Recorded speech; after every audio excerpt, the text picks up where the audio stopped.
नमस्कार, 9 की 9 खबर में आपका स्वागत। मैं राहुल ओझा आपके साथ और मैं हूं आपके साथ लक्ष्मी। और इस बीच रांची से बड़ी खबर है, जहां झारखंड हाई कोर्ट में याचिका दायर की गई है। हेमंत सोरेन की ओर से याचिका दायर की गई है। महाधिवक्ता दफ्तर से फाइल हुआ केस, आज सुबह 10:30 बजे सुनवाई होगी। तो जिस तरीके से ईडी की कार्रवाई लगातार चली, अब गिरफ्तार किए गए हैं हेमंत सोरेन। साथ ही ईडी की कार्रवाई उनके रांची स्थित। तो आपको बताते चले कि अब सीएम हेमंत सोरेन हाईकोर्ट का दरवाजा खटखटाने के लिए पहुंच गए हैं। रांची से बड़ी जानकारी, बड़ी खबर, झारखंड हाईकोर्ट में याचिका दायर की गई है। हेमंत सोरेन की ओर से याचिका दायर की गई है। महाधिवक्ता दफ्तर से फाइल हुआ है केस। तो हेमंत सोरेन अब हाईकोर्ट का दरवाजा खटखटाने के लिए पहुंच रहे हैं। अब हाईकोर्ट का सहारा लेंगे हेमंत सोरेन। और रांची से एक और बड़ी खबर है, जहां ईडी ऑफिस की बाहर सुरक्षा बढ़ा दी गई है। केंद्रीय बलों की कंपनियां ईडी ऑफिस पहुंची हुई। सीआरपीएफ, सीआईएसएफ की कंपनी ईडी ऑफिस पहुंची हुई है। किसी भी आपात स्थिति से निपटने की तैयारी है। मुस्तैद दिख रही है केंद्रीय बलों की टुकड़ी।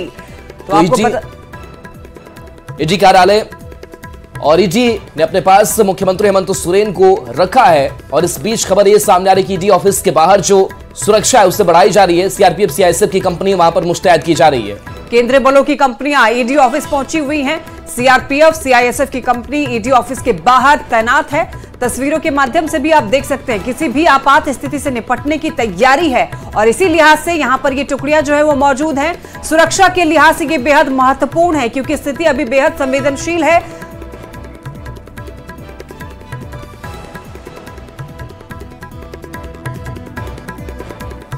किसी भी आपात स्थिति से निपटने के लिए केंद्रीय बलों की टुकड़ी जो है वो मुस्तैद नजर आ रही है।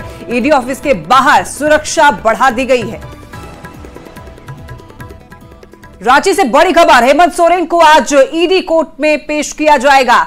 ईडी 14 दिन की रिमांड मांग सकती है। कोर्ट में पेशी के बाद न्यायिक हिरासत में भेजे जाएंगे हेमंत सोरेन। तो ईडी दफ्तर में हेमंत सोरेन की मेडिकल जांच हुई है। सीएम हेमंत को ईडी ने गिरफ्तार किया है और अब तैयारी इस बात की है कि कोर्ट में पेशी कराई जाए हेमंत सोरेन की, और इसके साथ साथ 14 दिनों की न्यायिक हिरासत की मांग की जाए। देखना दिलचस्प होगा कि क्या जो अवधि की मांग की जा रही है उस अवधि पर मंजूरी कोर्ट की तरफ से मिलती है। ये बड़ी खबर आप तक पहुंचा रहे हैं। रांची से हेमंत सोरेन को आज ईडी कोर्ट में पेश किया जाएगा। और देखिए, इस बीच खबर सूत्रों के हवाले से बड़ी खबर सामने आ रही है, जहां हेमंत सोरेन की ईडी कोर्ट में पेशी होनी है। दोपहर 1:30 बजे का वक्त होगा जब कोर्ट में वो पेश किए जा सकते हैं। कोर्ट में पेशी से पहले की तैयारी हो रही है। ईडी के अधिकारी और वकील तैयारी कर रहे हैं। कोर्ट में पेशी के लिए जरूरी कागजात की तैयारी की जा रही है वकीलों की तरफ से। और ईडी के जो अधिकारी हैं वो भी अब तैयार हैं। कोर्ट में पेशी से पहले की तैयारी अभी हो रही है। समय 1:30 बजे का रखा गया है। कोर्ट में पेश किए जा सकते हैं। हेमंत सोरेन की ईडी कोर्ट में पेशी होनी है आज। और आपको बता दें कि ईडी रिमांड के लिए भी आज बात कर सकती है। हो सकता है कि 14 दिन के रिमांड पर हेमंत सोरेन भेजे जा सकते हैं। और राज्य से बड़ी खबर है, जहां झारखंड बंद का जेएमएम ने खंडन कर दिया है। जेएमएम ने झारखंड बंद नहीं बोला है, क्योंकि बात पहले सामने आ रही थी कि झारखंड बंद का आह्वान किया गया है, लेकिन अब इस खबर को खंडन जेएमएम ने कर दिया है। नेताओं और कार्यकर्ताओं से संयम की अपील की गई है जेएमएम की तरफ से। जेएमएम महासचिव विनोद पांडे की अपील है ये। हेमंत सोरेन को ईडी ने गिरफ्तार किया है। आपको बता दें कि 3 मामलों में आरोपित हैं हेमंत सोरेन, और इसको लेकर के ईडी के कस्टडी में हेमंत सोरेन हैं। विनोद पांडे ने अपील की है। जेएमएम महासचिव है विनोद पांडे, जिन्होंने अपील की है नेताओं और कार्यकर्ताओं से संयम बरतने की। और इस वक्त की बड़ी खबर, ईडी दफ्तर में हेमंत सोरेन की रात कटी। रात 1 बजे तक पत्नी और बच्चों के साथ हेमंत रहे। महाधिवक्ता से भी हेमंत की लंबी बातचीत इस बीच चलती रही। आगे की कानूनी लड़ाई को लेकर के रणनीति बनाई जा रही है। ईडी ऑफिस में पत्नी कल्पना के साथ कल रात की बात है ये, जब टहलते रहे हैं अपनी पत्नी के साथ। रात 1 बजे कल्पना सोरेन महाधिवक्ता ऑफिस से निकले। सूत्रों से मिली ये अहम जानकारी है। मुलाकात के बाद भी हेमंत बेचैन नजर आए हैं। ईडी ऑफिस के अंदर टहलते रहे हेमंत सोरेन, और कल की रात उनकी काफी बेचैनी भरी रही है। रात में बिस्तर पर भी करवट बदलते रहे। सूत्रों के हवाले से ये जानकारी सामने आ रही है कि कल की रात मुश्किलों भरी रही है हेमंत सोरेन की। बिल्कुल, तो रात हेमंत सोरेन की सही तरीके से नहीं कट पाई है। गिरफ्तारी होती है, पत्नी की भी मौजूदगी होती है, अधिवक्ता से रायशुमारी भी होती है कि आगे क्या करना चाहिए।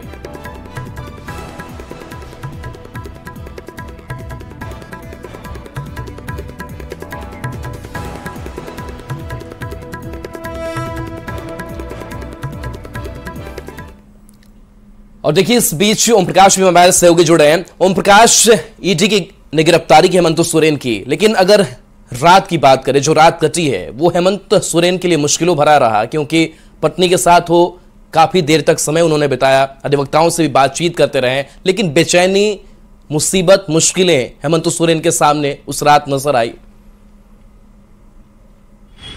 जी बिल्कुल, जिस तरह से कल की पूरा घटनाक्रम अगर देखा जाए तो कल जिस तरह से पूरा घटनाक्रम हुआ, कहीं न कहीं मुख्यमंत्री को लिए भी वो कचोटने वाला विषय था। हेमंत सोरेन के लिए मुख्यमंत्री के पद पर रहते हुए जब ईडी उनसे लगातार पूछताछ कर रही थी, उसी समय उन्हें आभास हो गया था कि कहीं न कहीं कोई असमंजस की स्थिति हो सकती है, कोई अनहोनी उनके साथ हो सकती है, जिस वजह से उन्होंने पूर्व में ही अपने विधायकों के साथ बैठक कर ली थी, मंत्रियों के साथ बैठक कर ली थी, और जिस वजह से ही सरकार बनाने का, जो नई सरकार है उसकी घोषणा करने का प्लान भी तैयार कर लिया था।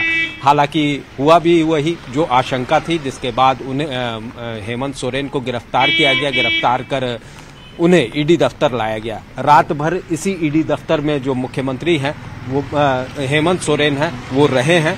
उनकी पत्नी और जो बच्चे हैं वो भी यहाँ पर पहुंचे थे हेमंत सोरेन के, और करीब 1 बजे रात तक कल्पना सोरेन जो हैं वो अंदर मौजूद रही, बच्चे भी रहे, और उस दरमियान महाधिवक्ता जो राजीव रंजन है वो भी ईडी दफ्तर के अंदर मौजूद रहे।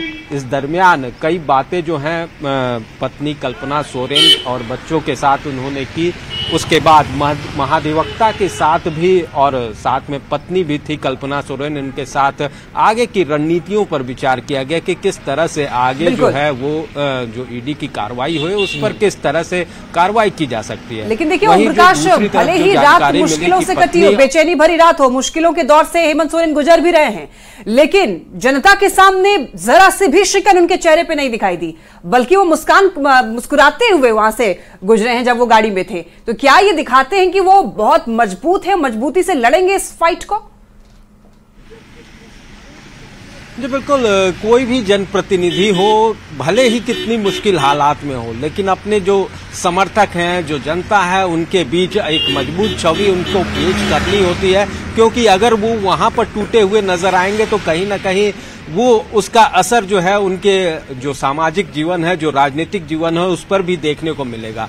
तो इस वजह से बाहर से वो मजबूती दिखना जरूरी है, चेहरे पर भी वही मुस्कुराहट अपने समर्थकों के सामने उन्होंने दिखाई, ताकि अपने समर्थकों को, अपने जो उनके सहयोगी हैं उनको इंटैक्ट रख सके और उन्हें अपनी मजबूत होने की छवि जो है वो पेश कर सके। लगातार उनकी तरफ से जो बयान भी दिए जा रहे थे वो भी बयान थे जो कहीं ना कहीं ओम प्रकाश, हेमंत सोरेन इस बात का जिक्र कर रहे थे कि एक विराम है और जीवन महासंग्राम है, और इस महासंग्राम की लड़ाई वो लड़ रहे हैं, और कोर्ट का दरवाजा तक उन्होंने खटखटा दिया है, जिस पर 10:30 बजे सुनवाई भी होनी है। उसको लेकर के क्या अपडेट है और क्या याचिका में किन बातों का जिक्र किया गया है? क्या दिल्ली वाली जो कार्रवाई हुई थी ईडी की तरफ से उसका भी जिक्र है? जी, अभी जो जानकारी है उसमें दिल्ली वाली बात का जो छापेमारी हुई थी उसकी जानकारी तो नहीं मिल पाई है कि उसका जिक्र किया गया है या नहीं किया गया है, लेकिन ये जो ईडी की कार्रवाई हुई है इन बातों का जिक्र जरूर है।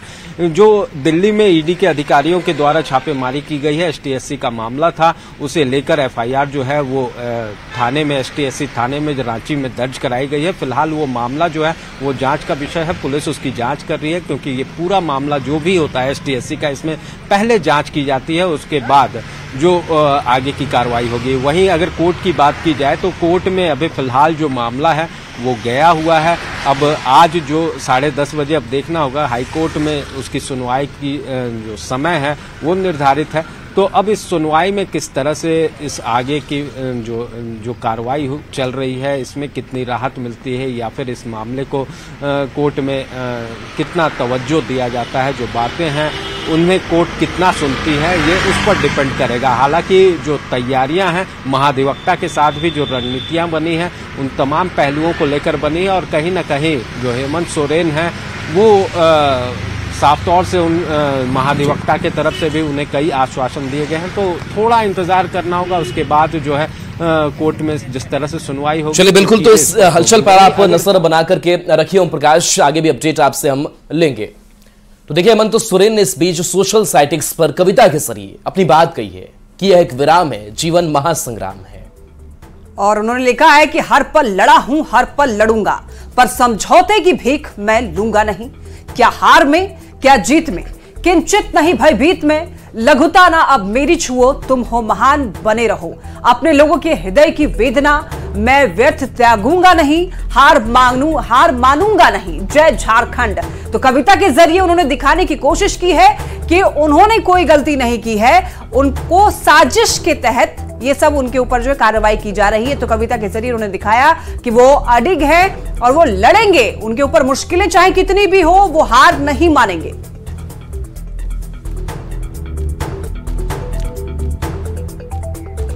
बिल्कुल, तो एक्स का पोस्ट है ये, जहां लिखा है कि एक विराम है, जीवन महासंग्राम है। और इस कविता के जरिए संदेश देने की कोशिश है झारखंड की जनता को और खासकर के जेएमएम के जो कार्यकर्ता हैं, नेता हैं, कि उनकी जो मजबूती है, अगर नेता उनके साथ नहीं भी रहते हैं, उनकी मौजूदगी सशरीर उनके बीच नहीं भी होती है, तो कैसे मजबूती के साथ खड़े रहें।